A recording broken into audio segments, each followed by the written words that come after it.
Now you can get rich very young just by having an idea. I'm looking for durable competitive advantage. I'm looking for something that has a moat around it for a considerable period of time. And I'm looking for an honest and able management to run it because I know how to run it myself. Welcome to Get Started Investing, a podcast that will give you the confidence you need to start your investing journey. This is for anyone who wants to start investing but isn't really sure where to start. Our aim is to cover all of the basics and to make the markets accessible to you. My name is Bryce, and as always, I am joined by my equity buddy, Ren. How's it going, bro? I'm very good, Bryce. Very excited for this third part of our three-part Get Started Investing with an Equity Mates community member series. Yes. And honestly, it's gone so well, I'm worried that I might get replaced here. I'm not worried. No, you're right, Ren. It has been an enjoyable 2 episodes, and in this third episode of our series following the journey of a millennial investor, we will be tying off the journey of Rohan, who has joined us, thankfully, for the third and final time here in the studio. Well, maybe not final. Roy, good to have you here. How's the monitor going? Good to be here. The monitor's going really good. It's almost too big. Really getting a glare off it. Rowie is the textbook example of someone who can have his cake and eat it too. He can both buy the monitor and the Apple Watch and also invest in stocks. So Rowie has taken a leap of faith through CommSec Pocket, entered the market for the very first time. As we said at the start, the final episode, where we'll be checking in on your portfolio performance, even though it's only been, a week? It has been about a week, yes. Yes, and we will be chatting about what is your plan from here and any thoughts perhaps on what you might be buying over the next little while. So let's start at the top. You came in here with the ambition of making paper. I don't actually recall saying that. Maybe it was off air. But, That's been a common refrain from you over the last few years. Remind us where we left off last week. Where did we leave off last week? So I did the investments. We had the world's first live double investment on a podcast. Yes, the double. I do recall now. And it was so quick and easy. I think as you guys were doing your outro, I managed to purchase my first 2 What'd you ETFs. As a recap, I bought the sustainability leaders and the global 100. Nice. So a week in, first question, how many times have you checked the app since? I have checked it. I know, like you said, don't check it every day, blah, blah, blah. No, that's fine. I've probably checked it maybe once every couple of days. Okay, that's not bad. Have you been following what the market itself's doing? Loosely, very loosely. Every couple of days, how's it been? Have you been sweating anxiously as you pull out your phone and wondering where your money's gone? No. I think my fears have sort of been cashed out already.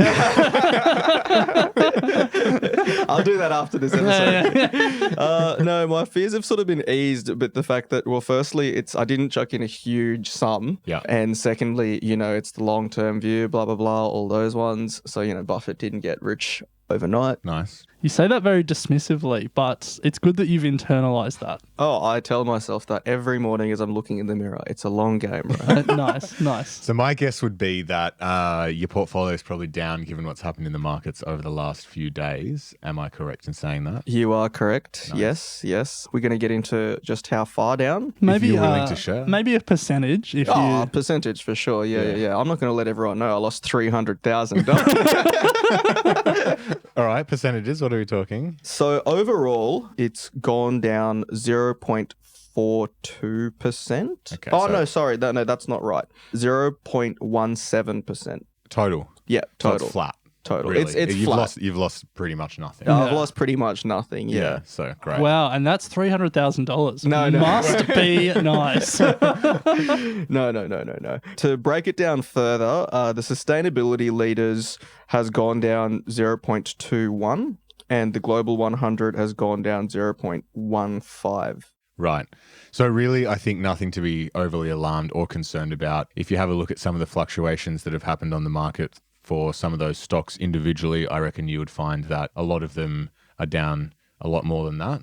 It's just by virtue of having an ETF that it's, I guess, smoothed out those fluctuations somewhat. So probably right. But some of the companies that make up those ETFs, I have high hopes for in the coming future. Absolutely. Do you want to name and shame them? I don't. Well, it wouldn't be shaming if I think they're going to do. Well, they've gone down. Well, actually, I don't know if those specific companies that I have in mind have gone down. I haven't looked into it in that much detail. I suppose that's something that I will start to do going forward, and maybe you guys have me back in a year's time to see how it's performed. Yes. Oh, we'll see how this third episode goes first.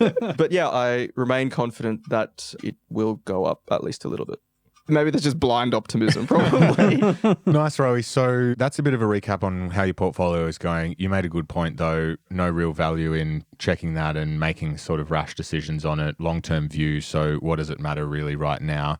I think what we want to close this sort of episode with is, what are your sort of thoughts and next steps from here? And do you have any sort of burning questions about perhaps how you're going to start building that portfolio outside of those two ETFs? Is it going to be something that you're going to put money into consistently every paycheck? Are you going to be looking at a different broker to start buying individual stocks? All right, slow down, Tiger. A lot of questions there. Those are the sorts of things that I'm wondering, are you thinking about? Or one of the points that I was thinking of that you just raised of putting more money in is, I was surprised at how easy it was to put money into the app and choose ETFs. So much so that I think I have to be careful not to just keep pumping money in there, especially if I see it performing well, then I might be tempted to be like, oh, let's drop even more cash in there. Knowing how much you pump into Uber Eats, I think this would be a much better use of your money. Oh, coming from you, man. Anyway, interesting point there. What happens if you see it start going poorly? Do you reckon you'll put money in? Yeah, I still think so. Yeah. Well, obviously, like if something catastrophic happens and we're hit with the next GFC overnight, then no. But yeah, I will continue to put money into it. The second point was, will I start looking at other brokers? Yes. So one part of that point is the next step for me. The main next step is getting into investing in individual stocks, which was sort of one of the main, it wasn't the end game, but one of the main points that I wanted to go for. Comes back to that whole, like, investing in what you know and all of that. What you think, rather. And the second point would be, like, what are the benefits or drawbacks of using some other brokers? No real drawbacks from using other brokers. I think Ren and I talk about it often. Free to sign up to in most cases. You're not locked in. You just got to find one that works for your investing strategy. Yeah, I think so. Really, it's just access to a broader choice is the main thing. There's obviously different costs and different functionalities and different resources and stuff with each broker.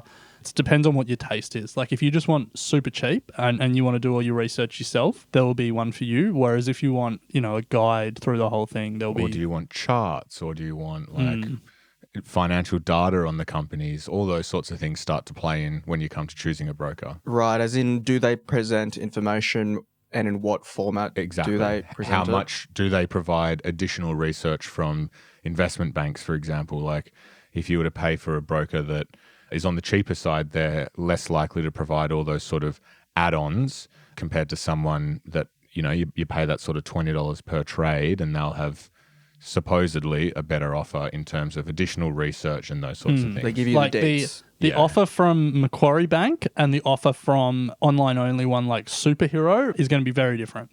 And you sort of, in some ways, you get what you pay for in terms of all the extras. Most fundamental thing is that you're accessing the same market. So a lot of people get hung up on this next step, choosing a broker. But really, in a lot of ways, it's 6 of one, half a dozen of the other. You buy a Commonwealth Bank share, whichever broker you buy it through, you own part of Commonwealth Bank. Okay. Next question, kind of dumb as well, is... No dumb question. So in the CommSec app, it obviously is broken down into ETF units. If you were to buy like the individual stocks, obviously some stocks are like super expensive and you don't want to buy a full one. How does that work? It's a good question. The first thing to keep in mind is that the price of a share doesn't necessarily mean it's expensive or cheap in terms of what you're actually buying, because that, it depends on, how many shares there are in the company and what the whole company is actually worth. But from a purely like actually buying a stock perspective, An Amazon share is like what, 300 Aussie dollars? 3,000 Aussie dollars at the moment. Like that's expensive to access just, for an everyday investor. You're buying, 1 or 2 shares at a time sort of thing. So you can't buy like half a share. I was getting to that. I was just coming off a Brett Lee length run up. You can buy fractional shares. It's not really common for the ASX, for Australian listed companies at the moment. I think Interactive Brokers do offer it for the ASX, but there will be more coming in the coming years. But for Aussie investors, if you want to buy a fractional share of a US company, so your Amazons, your Apples, your Alphabets, all of that, Stake offer the ability to buy fractional shares. So you can do it. It's pretty new to the market, but it'll become more commonplace in the coming years, I expect. Okay. So say for argument's sake, and I know the answer is going to vary based on like which brokers you use and so on and so forth, but if I wanted to buy $1,000 worth of shares spread across a couple of different companies, what kind of fees on average would I be looking at? So generally speaking, in Australia, as I said before, minimum $500 lots depending on your broker. So that's the first thing to consider. So you'd be splitting that 1,000 across your 2 trades, for example. And on average, taking into consideration what Ren and I pay for our brokerage, anywhere between $8 and $9.50 up to $10, depending if you want to spend over 1,000 or not. That's kind of the ballpark. And that's for buy and sell. So it's a flat fee as opposed to a percentage of the trade. If you start going up to sort of $10,000 chunks. Baby steps. Yeah. At this level, sort of that $1,000 mark is generally where you'll find the lower end of the fees. These days, if you're paying more than $20 a trade, you need to have a serious reason to do it. One thing to think about is how much is your brokerage as a percentage of your actual trade? So we try to keep your brokerage at less than 1%. And this, I don't want to go too far into the weeds, but just think about what you're paying to actually get into that stock. Because if you pay 5% of your total trade in brokerage, you actually need that stock to go up 5% just to remain even. Yeah, gotcha. That's probably enough about individual stocks, unless you have any more questions. No, that's okay. We'll take them offline. The 2 key concepts that we probably want to touch on in this episode are dollar cost averaging and then portfolio construction. And we probably just want to touch briefly on each of them. So I guess let's start with dollar cost averaging. Are you familiar with that term? I've heard you say it about 1 million times. I think I get the general gist. Actually, no, I know what it means, but tell me what you think it means. Very good, very good. So basically, a lot of people, when they're new to investing, and speaking personally, this was definitely me, you think of investing as needing to time the market, that you need to wait until the price is low. You buy low, you sell high. Like that's the motto that is drilled into everyone's head about investing. That isn't the best way to grow wealth, because timing the market is incredibly difficult. So unless you have the time and the ability and the patience to do it, you can grow wealth just by averaging into the market. And for a lot of people that are working 9-to-5 jobs, saving a bit of money and looking to put it into a productive use, it's the best way to do it because it fits with your lifestyle. So rather than saving all your money in your bank account and then timing the market and putting it into the stock market at a particular time, just consistently putting money in every month, regardless of how the market is moving, means it averages out the price that you're buying at. So let's take an ETF that you've bought, sustainability leaders. It'll go up some months, it'll go down some months. Over the long term, it'll average up, or historically, the markets have averaged up. And so rather than trying to pick the bottom, if you just put a little bit in every time you save it, it means that you'll sometimes buy high, you'll sometimes buy low, but over the long term, you'll average at sort of the average price. So do I need to do anything to that, or is that just a general principle of you'll come out somewhat ahead? The example eventually? would be if you are just going to put in money once a month when you get paid, and you do that every month for 12 months, that is dollar cost averaging.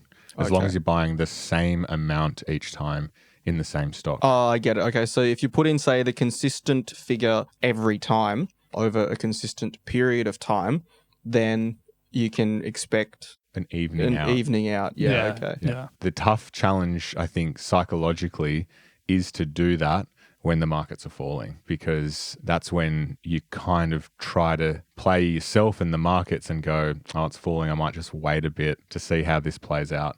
Well, inversely, does the principle still apply if, say, 1 month you put in 1,000 and the next month you put in 2,000 and the month after you put in 1,100? Not really from a theoretical point of view, because you're actually buying more of that when you buy 2,000 compared to when you bought one. So the weighting of that purchase is greater. I'm a big fan of not letting perfection be the enemy of the good, as no, both of you guys say know. it all the time. If you have $2,000 to put in 1 month because, you didn't buy as much Uber Eats or you bought a smaller monitor or whatever, and then the next month you have less because, you needed to buy new tires for your cars or something, I don't know. That's fine. Just put in whatever you've saved. But the main principle that I think is really important for everyone's investing lives is consistency is key. And it's not about saving money in your bank account and trying to wait for the next GFC or like the perfect time to buy. It's just consistently putting it in.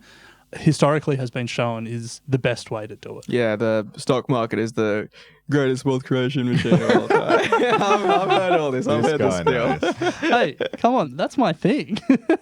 So that's a pretty simple concept to think about in terms of entering the market. I think worth considering, particularly if you get paid monthly or whatever it is. You get paid in cash or check? Daily, cash in hand. Yeah. Yeah. And then to close this out, I think constructing your portfolio, there are 1,000 ways to do this and 1,000 things to think about. My comments would just be to start building a base with what you've got. And I like the idea of you then thinking about having a dabble in more individual stocks. I think if I was to think back to my journey when I first started, I went the other way, pretty much started trying to pick stocks and didn't work out very well. And now consolidating that sort of ETF base, I think if you try and go the other way, then there's a lot of advantage in that.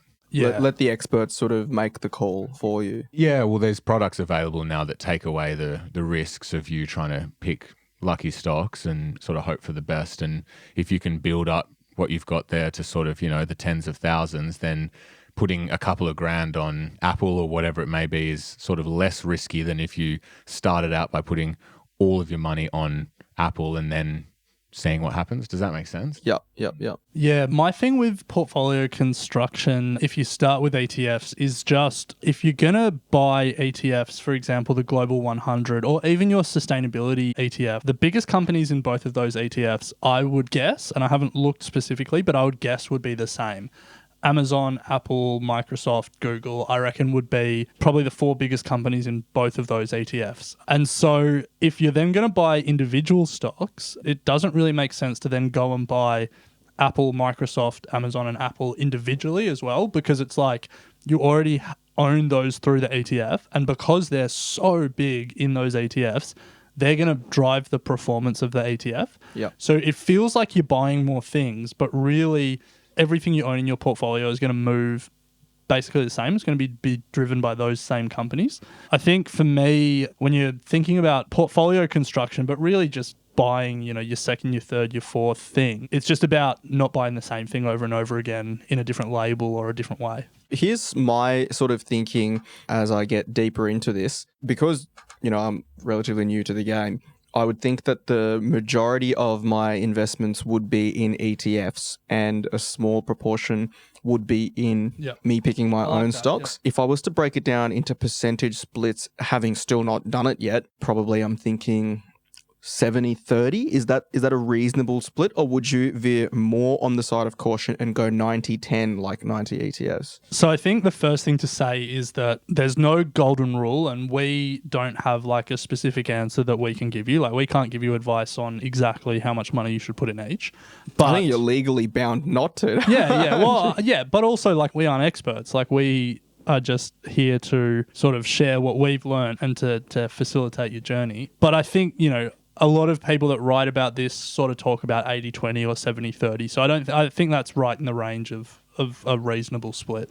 Personal question, what are your guys' splits? I would be 60-40, long-term holdings and then shorter-term investments. And my definition of long-term holdings isn't quite just ETFs and then individual stocks. Like in my long-term section, I've got some Berkshire Hathaway, for example, Warren Buffett's company, but that's something that I expect to hold for decades to come. So I class that in the same way that I class my ASX 200 ETF. And I own 14.92% individual stocks. Jeez, that's very specific. So do the maths on that. So you're going to, 75%, 85% is in ETFs. Oh, sorry. I've classified listed investments and like the Magellan as long term. As long term, yeah. Same. Well, not long term, but as more of a mixed approach rather than individual stocks. So yeah, 85, 15. 75.02. 75.02. No, you said 14.92. 14.92, yeah. Yeah, so 85. 85. 85. Hey, that's all right. You're still learning. I'm still learning. 85. That's very conservative from you. Yeah, well, as I said, recently I've just taken the approach of I'm just building my long-term core portfolio. Hey, you got to live what we talk about on the podcast. And that's what I said I'm doing. Yeah. I'm just building that out consistently. Bang, bang. I've got a couple of rules when markets do things that I try and execute. What that doesn't include, though, is my cash position. So I don't know if you think about the whole piece in one, but this is stocks only. The takeaway from this is everyone has different risk appetites. And so that's a really big driver of what that split should be. But I think, personally, the most important thing to drive that split is how much time you can dedicate to it. Because the worst thing you could do is say, I want to do like 50-50 and I want to own heaps of individual stocks and I want to be like, I want to beat the market every year, all that stuff. If you don't have the time to do the research and actually buy good companies that will, outperform, if you don't have the time, there's nothing wrong with market average returns and being 100% ETF and just going about your day and doing other things that interest you. And just investing doesn't have to be a hobby. It doesn't have to be an interest. It can just be something that you do to make your money work for you. Doesn't have to be something you start a podcast about. And hopefully we don't lose listeners because I just said that. But yeah, I think if you want to watch 6 hours of English Premier League highlights a day and you never want to look at how the market's going, that's a perfectly reasonable way to live your life. But just don't have your money earning 0.5% interest in the bank. Okay, point taken. Yeah. The long and the short of it is we can't tell you what to do. But if you reckon 30% of your money is what you want to do, then yeah, that's reasonable. I'd also suggest trying to find a way to track it, because if you are going to start doing different portfolios and whatnot across different brokers, you might want a spreadsheet or something that just at least shows you what's going on. Get an Excel going, yeah. Get an Excel going. Nice, Ro. Well, that kind of wraps up what we wanted to talk about. Any other sort of burning questions that you've got? This is the last time we're ever going to talk to you about stocks. So if you've got any questions, you've got to ask them now. When you say burning, it's like I'm stinging for these questions. Another thing is, can you explain to me, explain like I'm 5, shorting something? And I don't want a 25 minute. Right, I'll give you a 25. rant. I'll give you a 25 word or less answer. The investing that you're doing is long. You're betting the company will go up. Shorting is the opposite. You make money if the price goes down. Yeah, how? Because I've been watching Billions with you. Very complicated to do as an everyday retail investor. Let's put it this way. It's not something you're going to be doing anytime soon. It's not something that I've ever done. I'm pretty confident it's not something Bryce has ever done. There's 2 ways to do it. You either borrow the stock or you trade options, neither of which we would suggest you even bother thinking about. That's more of an episode 37. Yeah. There are ETFs that are set up to short the market. So if you have a thesis that over the next year, the market is likely to be lower than where it is now, you can buy ETFs that actually do that short position for you. So when the stocks go up, it'll go down, vice versa. Sorry, when the stocks go... No, you said it right. That's right. Yeah. But that's something that you will come across, I guess, if you're interested in it and want to do the research. They're easily available, but just buyer beware. Let me put it this way. Bryce, for years on this podcast, was incredibly bearish and that he thought the market was going to go down. And it didn't. It finally did. But you're fighting history if you're making a short bet on the whole market, because over time it averages up, because the world gets more productive, companies become more innovative, smart people do smart things and make money doing it. So honestly, you can live a long and happy life and you can make a lot of money in the markets, never having to worry about shorting anything. Yeah. Good to know. Thanks. Might be one of those ones where I've got to read into it separately. You would definitely have to read into it before you did it. Yeah. I think that's a pretty good wrap. It's been an enjoyable 3 episodes. Thank you for volunteering your time.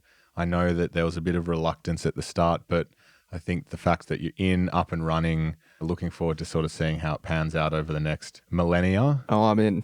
I'm so in. I know. And if your portfolio starts beating mine, there's going to be some serious issues. But look, congrats, you're in. You got your share certificate in the mail. I did, yes. Yeah. Head to our Instagram or Facebook to see a proud Rohan holding his share certificate up. Certified. Make sure you give it a like, and then maybe give him a Facebook store. You never know. Serious privacy settings. Good luck. He surprisingly is still single and ready to mingle. So after the first episode, I'm shocked. I'm really shocked. But anyway, looking forward to seeing how your journey pans out from here, bro. And thank you for coming on. Congrats on starting the journey with CommSec Pocket. Yeah, thanks, guys. Thanks for the encouragement. That's a great way to end it. Let's just cut it there. You too, like Rowie, can start small with CommSec Pocket. You can download CommSec Pocket in the App Store or Play Store and get started today. So we'll leave it there. Hopefully over the last 3 episodes, we've been able to, I guess, highlight how easy it is to take your first steps without needing to think about getting too in the detail with research and understanding too much about stocks and getting worried about what brokers to choose and all of those sort of barriers that people often face. Rowie's done this in less than a matter of a couple of weeks. And as you can tell, there's a lot to learn, but as we've said on the show, Ren, it's all about taking the first step. Yeah. And, everyone's circumstances are different. Not everyone is Rowie, no matter how much he tells us that he is the everyman. So, jump on to the CommSec Pocket website and read the PDS and make sure that product is right for you. If it's not right for you, there's a lot of other ways to get started.